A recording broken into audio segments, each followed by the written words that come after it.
아파트 한 채, 빌라 한 호실, 단독주택 하나를 마련하기까지 얼마나 많은 시간이 걸렸을까요? 5년, 10년, 15년. 어떤 분들은 평생을 일해서 마침내 내 이름으로 된 부동산 하나를 갖게 됩니다. 그런데 이상하게도 이렇게 어렵게 마련한 자산에 비해 가장 기본적인 대비는 소홀한 경우가 많은데요. 우리가 화재보험을 준비하는 이유는 크게 두 가지입니다. 첫 번째는요, 화재 사고에 대한 대비, 그리고 두 번째는 누수, 풍수재, 그리고 이웃에게 발생할 수 있는 배상 책임이죠. 이 모든 것을 대비할 수 있는 화재보험은 한 달에 1만 원대로 가입이 가능하다는 사실 혹시 알고 계셨나요?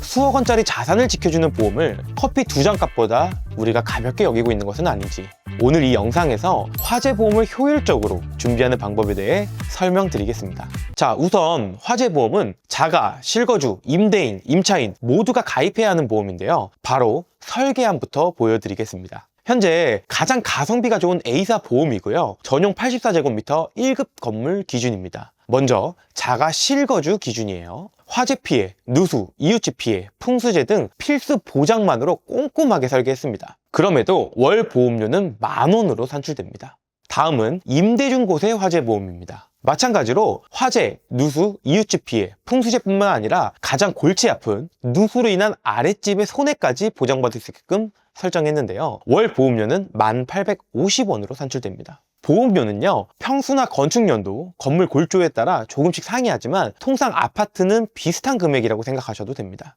수억 원의 부동산 가치 대비 월 보험료는 생각보다 경제적인데요. 이런 화재보험을 가입하지 않으신 분들도 있지만 반대로 너무 비싸게 또는 중요 보장이 빠진 채 가입하신 분들도 많답니다.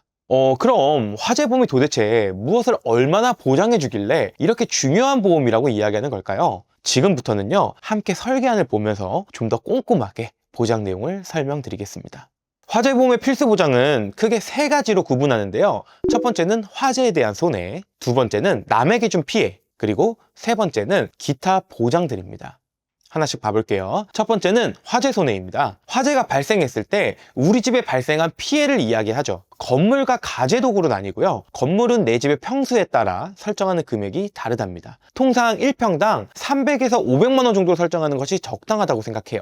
가재도구는요, 우리 집의 가전제품, 소파, 침대 등을 이야기하는 거고요. 실제 화재가 발생했을 때 감가상각이 적용되기 때문에 이 부분을 고려해서 설정하는 것이 좋습니다. 그리고 복구 비용도 필요하겠죠. 화재가 발생한 이후에 원상 복구하는 비용을 이야기합니다.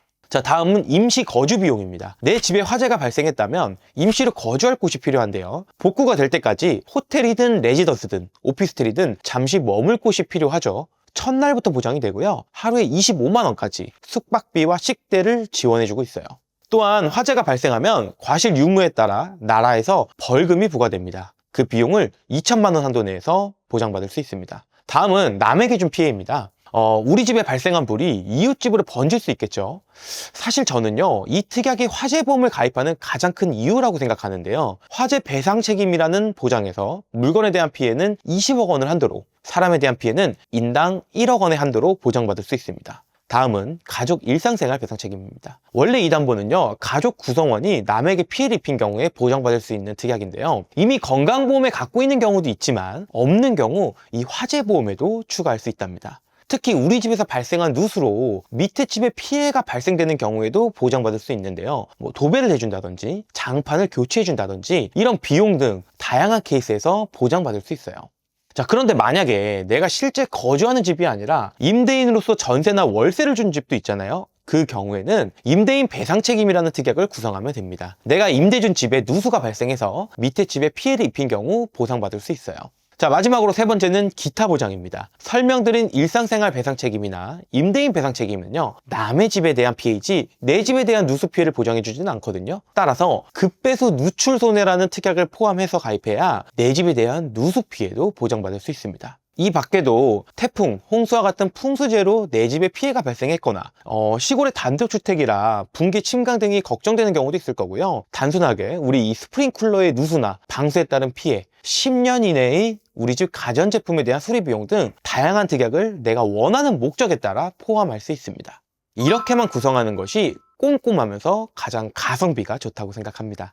자, 마지막으로 제가 주의사항도 알려드릴게요. 설계 시에는요, 반드시 건축물 대장을 보고 설계해야 됩니다. 건축물 대장에는 평수, 전용이나 공용 면적, 몇 년 된 집인지 확인하기 위한 사용 승인일, 그리고 골조 및 구조 등이 나와 있기 때문입니다. 만약 내 집의 평수가 84제곱미터인데 화재 보험을 담당자가 59제곱미터로 가입했다면 추후 보상받는 데 있어서 문제가 크겠죠. 두 번째는 적합한 주소 설정입니다. 화재 보험은 대상이 되는 목적물의 주소를 기준으로 보상하는데요. 너무 기본적이지만 생각보다 놓치고 계신 분들이 많습니다. 자, 화재보험은요, 사람 기준이 아닌 가입하면서 설정한 이 주소지 기준입니다. 2020년도에 화재보험을 가입했고요. 2022년도에 이사를 가게 되신 거예요. 그러면 이사하면서 정신이 없다 보니까 미처 보험까지는 생각하지 못한 거죠. 2022년도에 새롭게 이사한 주소지로 화재보험을 변경해 줘야 되는데 옛날 집, 즉 남의 집에 대한 화재보험료를 계속 납부하고 계신 경우가 생각보다 빈번합니다. 꼭 주소지를 변경해 주셔야 해요. 마지막으로는 보험사 선택입니다. 특히 누수에 대한 보장 때문에 화재보험을 가입하는 분들도 많은데요. 누수에 대한 보장 한도나 가입 가능 유무는 건물이 몇 년 되었는지 이 연식과 관련이 있습니다. 20년 이내의 주택만 누수 피해를 설정할 수 있는 보험사가 있고요. 20년이 초과한 주택도 누수 피해를 설정할 수 있는 보험사가 있답니다. 따라서 여러 보험사를 취급하는 전문가가 현재 내 상황에서 가장 유리한 곳으로 설계할 수 있어야 합니다. 오늘은 화재보험에 대한 이야기를 나눠봤습니다. 화재보험은 선택에 따라 준비하고 말고의 문제가 아닙니다. 단 한 번의 사고로 지금까지 쌓아온 자산이 무너지는 것을 대비하는 필수 보험이죠. 수억 원짜리 부동산을 준비하면서 월 1만 원대의 기본적인 대비를 미뤄두고 있지는 않은지, 또는 기존에 갖고 있던 화재보험이 정작 필요할 때 잘 보장받을 수 있게끔 설정되어 있는지, 오늘 영상을 계기로 한 번쯤은 꼭 검토해 보셨으면 좋겠습니다. 오늘의 이야기가 여러분들에게 도움이 되셨다면 구독과 좋아요 부탁드리고요. 다음에도 유익한 정보로 찾아오겠습니다. 감사합니다. 본 광고는 손해보험 광고심의 기준을 준수하였으며 유효기간은 심의일로부터 1년입니다.